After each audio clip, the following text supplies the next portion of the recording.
ஆண்டவர் இந்த வருஷத்தில் கொடுத்துருக்கிற வாக்கு தத்தத்தை வாசிக்க போகிறோம்.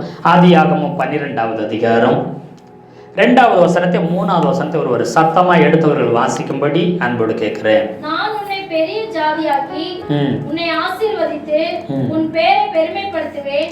நீ ஆசீர்வாதமாய் இருப்பாய். உன்னை ஆசீர்வதிக்கிறவர்களை ஆசீர்வதிப்பேன், உன்னை சபிக்கிறவர்களை சபிப்பேன். பூமியில் உள்ள வம்சங்கள் எல்லாம் உனக்குள் ஆசீர்வதிக்கப்படும் என்றார். ஆமென்.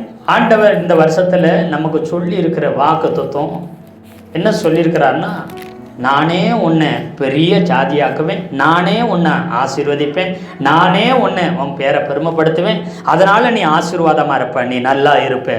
உன்னை யாராச்சும் ஆசீர்வாதம் போட்டாங்கன்னா அவங்க ஆசீர்வாதமா இருப்பாங்க.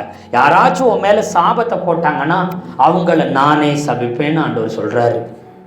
இந்த வருஷத்துல உன்னை யாராச்சும் சாபம் போட்டாங்கன்னா அது அவங்களுக்கு திரும்ப பண்ணுவேன். யாராச்சும் நீ நல்லா இருப்ப, நீ நல்லா இருன்னு யாராச்சும் உன்னை வாழ்த்துனாங்கன்னா ஆசீர்வச்சாங்கன்னா அதை உங்களுக்கு அப்படி வர பண்ணுவேன். உங்களை ஆசீர்வச்சாங்க பார்த்தீங்களா, அவங்களுக்கும் நல்லது நடக்க பண்ணுவேன். சாபம் போட்டால் அந்த சாபம் உங்களுக்கு வராது, சபிச்சவங்க சாபம் போட்டவங்களை திரும்ப பண்ணுவேன் அப்படின்னு ஆண்டவர் சொன்னார்.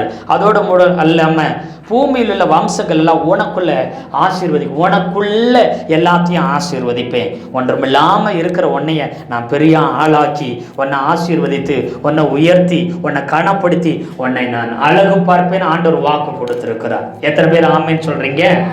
அல்லேலூயா, அல்லேலூயா. கர்த்தருக்கு ஸ்தோத்திரம்.